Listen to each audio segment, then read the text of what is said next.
मैं गरीब हूँ, अल्लाह के नाम पे कुछ दे दो। हमारे पास कुछ भी नहीं है, चलो मेरे साथ। चाची क्या हुआ? ये लो, इसको ले जाओ। चाची ये आप क्या कह रहे हैं? खुदा के लिए ऐसा ना करें। तुम फिक्र मत करो, चलो मेरे साथ, मैं तुम्हें खुश रखूंगा। एक गांव में जैनब नाम की एक लड़की रहती थी। उसकी उम्र 18 साल थी। जैनब एक यतीम लड़की थी। उसके माँ बाप इस दुनिया में नहीं रहे थे। उनके जाने के बाद उसके पास रहने के लिए कोई अपना घर नहीं बचा था। मजबूर होकर वह अपने चाचा अकरम के घर आ गई, जहाँ उसे सिर्फ एक छत तो मिल गई मगर अपनापन नहीं। अकरम की उम्र तकरीबन 40 साल थी और वह गांव के चौक में एक छोटी सी किराने की दुकान चलाता था। घर में उसकी बीवी शकीला बेगम भी थी और उनकी एक बेटी आयशा, जो उम्र में जैनब जितनी ही थी। एक ही घर में रहते हुए भी जैनब की जिंदगी बिल्कुल अलग थी। आयशा उस घर की बेटी थी और जैनब उसी घर में रहते हुए भी एक नौकरानी से ज्यादा कुछ नहीं थी। सुबह होती तो शकीला बेगम की तेज आवाज पूरे घर में गूंज उठती। जैनब, अभी तक सो रही हो? नवाबों की तरह पड़ी रहोगी क्या? उठो और काम करो। जैनब घबराकर फौरन उठ जाती। आंखों में नींद और दिल में खौफ लिए वह चुपचाप दुपट्टा संभालती और काम में लग जाती। सहन में झाड़ू देती, बर्तन मांजती, पानी भरती और एक लम्हे के लिए भी उसके हाथ नहीं रुकते। उधर आयशा आराम से चारपाई पर बैठी मोबाइल में मशगूल रहती, कभी हंसती, कभी वीडियो देखती और बीच बीच में हुक्म चलाती। जैनब, पानी ले आओ, मेरे कपड़े इस्त्री करो, जूते भी साफ करना। जैनब हर बार आहिस्ता से जी कहकर सब कुछ करती जाती। न कोई शिकायत, न कोई जवाब। शकीला बेगम दूर से उसे घूरती रहती और सख्त लहजे में कहती, काम ठीक से करना वरना आज खाना नहीं मिलेगा। ये सुनकर जैनब के हाथ और तेज चलने लगते। भूख पहले ही उसे कमजोर कर रही होती और ऊपर से डर उसके दिल को जकड़े रखता। सारा दिन वह यूं ही काम में लगी रहती। न आराम मिलता, न प्यार, बस हुक्म, डांट और खामोशी उसकी जिंदगी बन चुकी थी। शाम ढल रही थी। जैनब सहन में झुकी हुई काम कर रही थी। हाथ थकान से बोझिल थे मगर वह रुकी नहीं। इतने में दरवाजा खुला। अकरम घर वापस आया। दिन भर की मेहनत उसके चेहरे से जाहिर थी। जैनब ने उसे देखा तो फौरन सर झुका लिया और एक तरफ हो गई। अकरम की नजर एक लम्हे के लिए जैनब पर ठहरी। उसके दिल में हमदर्दी आई मगर वह कुछ कह न सका, क्योंकि वह जानता था कि उसकी बीवी शकीला बेगम बहुत तेज और चालाक औरत है। उसके सामने वह कभी खुलकर बात नहीं कर पाता। उसी लम्हे शकीला बेगम तेज कदमों से सामने आ गई। आ गए आप, अपनी लाडली को भी देख लें, वह गुस्से से बोली। सारा दिन सुस्ती करती है, काम कुछ नहीं होता इससे। जैनब खामोश खड़ी रही, सर झुकाए। अकरम ने हल्की आवाज में कहा, काम तो करती है। मगर शकीला बेगम फौरन भड़क गई। आपको तो बस इसकी तरफदारी करनी है, हम इसे मुफ्त में पाल रहे हैं क्या? अकरम फौरन खामोश हो गया। वह अपनी बीवी के आगे बेबस था। न वह बहस कर सकता था, न आवाज उठा सकता था। उसने एक नजर जैनब पर डाली मगर कुछ न कहा और खामोशी से अंदर चला गया। जैनब वहीं खड़ी रह गई, खामोश, अकेली और बिल्कुल बेसहारा। रात हो चुकी थी। घर में सब अपने कमरों में सो चुके थे। जैनब आहिस्ता से सहन के कोने में पड़ी अपनी टूटी सी चारपाई पर आकर लेट गई। पेट खाली था और दिल भरा हुआ। उसने आंखें बंद की मगर नींद नहीं आई। खामोशी में उसके आंसू बहते रहे। सुबह हुई तो अकरम काम के लिए निकल गया। जैनब खामोशी से एक तरफ खड़ी थी। जैसे ही दरवाजा बंद हुआ, शकीला बेगम का लहजा बदल गया। अब खड़ी क्या हो, जाओ अपना काम करो। जैनब डर कर फौरन काम में लग गई। इतने में दरवाजे पर दस्तक हुई। अल्लाह के नाम पर कुछ दे दो। शकीला बेगम तेज कदमों से दरवाजे की तरफ बढ़ी और दरवाजा खोल दिया। दरवाजा खुला तो बाहर एक नौजवान फकीर खड़ा था। फटे पुराने कपड़े मगर नजरें सीधी। वह आहिस्ता से बोला, अल्लाह के नाम पर कुछ दे दो। शकीला बेगम ने सर्द नजरों से उसे देखा। हमारे पास कुछ नहीं है। वह मुड़ने ही लगी थी कि उसकी नजर जैनब पर पड़ी, जो खामोशी से एक तरफ खड़ी थी। उसी वक्त आयशा भी पास आ गई और हल्की सी मुस्कुराहट के साथ बोली, अम्मी बिल्कुल ठीक कह रही हैं आप। शकीला बेगम के चेहरे पर सख्ती आ गई। वह फकीर की तरफ मुड़ी और बेरहमी से बोली, अगर लेना ही है तो इसे ले जाओ। जैनब जैसे सुनकर साकित रह गई। चाची, ये आप क्या कह रही हैं? उसकी आवाज कांप रही थी। वह रोते हुए आगे बढ़ी, खुदा के लिए मेरे साथ ऐसा ना करें। जैनब की आंखों से आंसू बहने लगे मगर शकीला बेगम ने उसकी एक न सुनी। उसने जैनब का हाथ पकड़ा और जबरदस्ती उसे फकीर के हवाले कर दिया। दरवाजा जोर से बंद हो गया और जैनब रोती हुई एक अजनबी के साथ अकेली रह गई। जैनब दरवाजे के बाहर खड़ी रो रही थी। आंखों से आंसू मुसलसल बह रहे थे। फकीर ने आहिस्ता से उसकी तरफ देखा और नरम लहजे में बोला, आप फिक्र न करें, मैं आपके साथ हूँ, घबराने की जरूरत नहीं है। जैनब ने नम आंखों से उसकी तरफ देखा मगर कुछ न बोली। वह आहिस्ता आहिस्ता उसके साथ चलने लगी। गांव पीछे रह गया। रास्ता बदलता गया। कुछ देर बाद वह एक खूबसूरत बड़े से बंगले के सामने रुक गए। जैनब हैरान हो गई। उसने चौंक कर उस लड़के की तरफ देखा, मगर वह खामोशी से दरवाजा खोलकर अंदर चला गया। जैनब भी आहिस्ता से उसके पीछे अंदर दाखिल हो गई। अंदर सब कुछ साफ, पुरसुकून और खूबसूरत था। वह अभी हैरानी में ही खड़ी थी कि अंदर से एक बूढ़ी औरत बाहर आई। उसने पहले जैनब को देखा, फिर अपने बेटे की तरफ। ये कौन है बेटा? जैनब खामोश खड़ी सब देख रही थी। उसके दिल में एक ही सवाल था, ये सब क्या है? एक फकीर और इतना बड़ा घर? वह हैरानी और खौफ के दरमियान खड़ी रह गई। बूढ़ी माँ ने हैरानी से पूछा, ये कौन है बेटा? फकीर एक लम्हा खामोश रहा। उसने जैनब की तरफ देखा, फिर आहिस्ता से बोला, अम्मी, ये यतीम है, इसका कोई सहारा नहीं, इसीलिए मैं इसे यहाँ ले आया हूँ। इतना कहकर वह खामोशी से मुड़ा और बंगले से बाहर चला गया। सफिया बेगम कुछ लम्हे वहीं खड़ी रहीं, फिर उनके चेहरे पर नरमी आ गई। उन्होंने जैनब की तरफ देखा और आहिस्ता से कहा, आओ बेटी, अंदर आ जाओ। जैनब खामोशी से उनके साथ अंदर चली गई।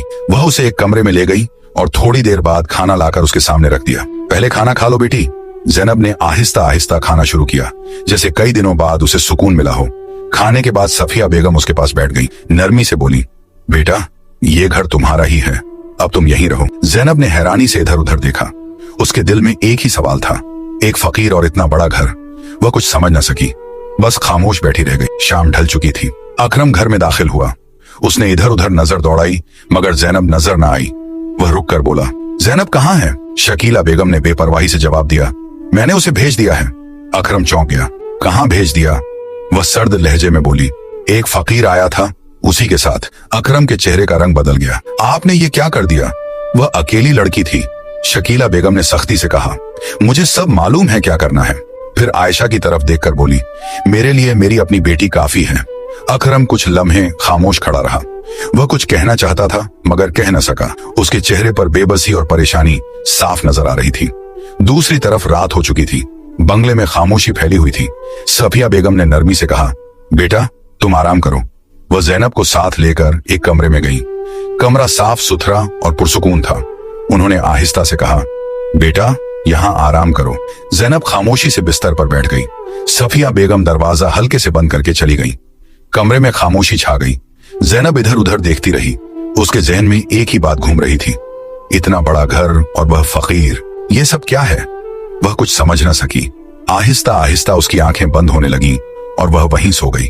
जब सुबह हुई तो सफिया बेगम कमरे में आई। बेटा उठो, सुबह हो गई है। जैनब उठकर बाहर आई और सहन में जाकर बैठ गई। कुछ देर बाद सफिया बेगम नाश्ता लेकर आई। ये लो बेटा, नाश्ता कर लो। जैनब खामोशी से नाश्ता करने लगी। नाश्ते के बाद जैनब ने हिम्मत करके पूछा, अम्मा, मुझे कुछ समझ नहीं आ रहा, वो फकीर कौन है और ये बंगला? सफिया बेगम कुछ लम्हे खामोश रहीं, फिर आहिस्ता से बोली, बेटा, मैं भी सब कुछ नहीं जानती। वो एक लम्हा रुकी। वह बस अपना काम करता है, ज्यादा बातें नहीं बताता। उन्होंने नरमी से जैनब की तरफ देखा। तुम फिक्र न करो, वक्त के साथ सब समझ आ जाएगा। जैनब खामोश हो गई, मगर उसके दिल में सवाल अब भी बाकी थे। जैनब आहिस्ता आहिस्ता उस घर के कामों में लग गई। वह अक्सर सफिया बेगम से कहती, अम्मा, आप आराम करें, मैं कर लेती हूँ, और फिर खामोशी से काम में मशगूल हो जाती। सफिया बेगम उसे देखती रहती। उनके चेहरे पर नरमी आ जाती, मगर जैनब के दिल में सुकून के साथ एक उलझन भी थी। वह जब भी इस बड़े से बंगले को देखती, उसके जहन में वही सवाल उभरता, वह फकीर कौन था और ये सब क्या है? वह कई बार कुछ पूछने का सोचती, मगर फिर खुद ही खामोश हो जाती, और इसी खामोशी के साथ वह आहिस्ता आहिस्ता इस नई जिंदगी का हिस्सा बनती गई। दूसरी तरफ घर में आहिस्ता आहिस्ता बातें शुरू होने लगी। शकीला बेगम ने एक दिन कहा, अब आयशा बड़ी हो गई है, उसकी शादी कर देनी चाहिए। अकरम खामोशी से सुनता रहा, फिर आहिस्ता से बोला, अगर कोई अच्छा रिश्ता मिल जाए तो ठीक है। आयशा एक तरफ बैठी थी। उसके चेहरे पर हल्की सी खुशी नजर आ रही थी। चंद ही दिनों बाद पड़ोस से एक रिश्ता आ गया। शकीला बेगम ने जल्दी से हाँ कर दी और घर में शादी की तैयारियां शुरू हो गईं। चंद दिन बाद आयशा की शादी हो गई। घर में सादा सी तैयारी हुई। चंद करीबी लोग जमा हुए और खामोशी से ये रस्म मुकम्मल हो गई। रुखसती का वक्त आया। आयशा की आंखों में आंसू थे। वह एक लम्हे के लिए रुकी, फिर आहिस्ता से अपने घर को देखा और खामोशी से रुखसत हो गई। वह अपने ससुराल चली गई। जिस लड़के से उसकी शादी हुई, उसका नाम इमरान था। बज़ाहिर वह ठीक लगता था, नरम लहजा, सीधा सा अंदाज, मगर हकीकत में वह एक लापरवाह और आवारा मिजाज लड़का था, और यह बात अभी किसी को मालूम नहीं थी। शादी के कुछ दिन गुजर गए। शुरू में सब ठीक था। आयशा आहिस्ता आहिस्ता अपने नए घर में रहने लगी। घर में इमरान, उसकी माँ रुकैया बेगम और ससुर हाजी सलीम थे। मगर वक्त के साथ रवैये बदलने लगे। रुकैया बेगम अब आयशा को गौर से देखती, फिर एक ठंडी सांस लेकर कहती, तुम्हें घर का काम भी ठीक से नहीं आता। कभी रोटी देखकर कह देती, ये भी कोई पकाने का तरीका है। और कभी धीरे से ये जुमला कह देती, लगता है तुम्हें किसी ने कुछ सिखाया ही नहीं। उनके अल्फाज ज्यादा नहीं होते थे, मगर दिल पर असर छोड़ जाते थे। उधर इमरान भी बदलने लगा था। वह अक्सर देर से घर आता और आते ही खामोशी इख्तियार कर लेता। आयशा से बात करना जैसे उसके लिए जरूरी ही न रहा हो। घर में होते हुए भी एक फासले का एहसास रहता। आयशा सब कुछ खामोशी से सहती रही और दिल ही दिल में यही सोचती रही कि शायद वक्त के साथ सब ठीक हो जाए। दूसरी तरफ कुछ महीने गुजर गए। ज़ैनब अब उस घर के काम संभालने लगी थी और खामोशी से सफिया बेगम का हाथ बटाती रहती, मगर उसके दिल के सवाल अब भी वैसे ही थे। एक रात दरवाजे पर हल्की सी दस्तक हुई। ज़ैनब ने दरवाजा खोला और एक लम्हे के लिए रुक गई। सामने वही फकीर खड़ा था, उसी सादे हाल में। वह कुछ कहे बगैर अंदर आ गया। सफिया बेगम के चेहरे पर सुकून आ गया। आ गए बेटा। रात खामोशी में गुजर गई। न उसने कुछ बताया, न किसी ने कुछ पूछा। ज़ैनब सारी रात उलझन में रही। ये सब क्या है? जब सुबह हुई तो वही फकीर उठा। सफिया बेगम नाश्ता ले आई। वह खामोशी से नाश्ता करने लगा। फिर उसने अपनी माँ की तरफ देखा और आहिस्ता से कहा, अच्छा अम्मा, मैं चलता हूँ, और बिना कुछ कहे वहां से चला गया।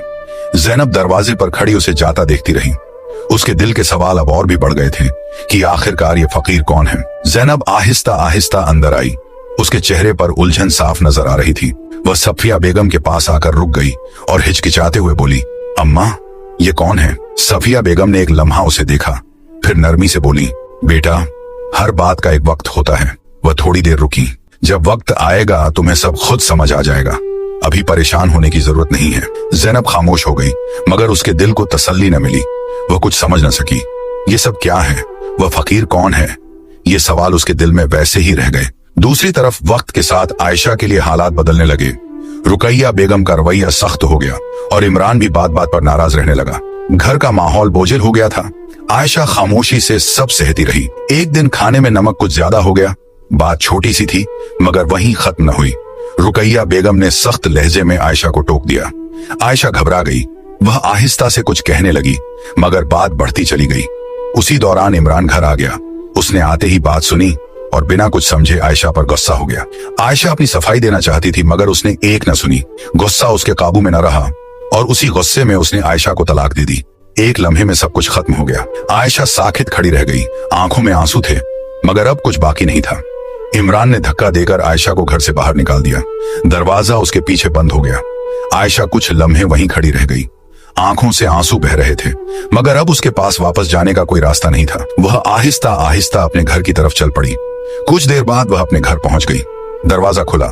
शकीला बेगम की नजर उस पर पड़ी तो वह घबरा गई। क्या हुआ? आयशा की आवाज भर आई, अम्मी, मुझे तलाक हो गई। ये सुनते ही शकीला बेगम साखित रह गई। उनकी आंखों में आंसू आ गए। घर में खामोशी छा गई। शाम को जब अकरम घर आया, उसने आयशा को इस हाल में देखा तो परेशान हो गया। बेटी, क्या हुआ? आयशा ने रोते हुए सब कुछ बता दिया। अकरम खामोश हो गया। उसके चेहरे पर फिक्र और बेबसी साफ नजर आ रही थी। उधर शकीला बेगम एक तरफ बैठी थी। उनके दिल में पहली बार पछतावे की चुभन महसूस होने लगी। जब सुबह हुई तो घर का माहौल बोझिल था। अकरम सबसे ज्यादा परेशान था। वह इस सदमे को बर्दाश्त न कर सका। खामोश बैठ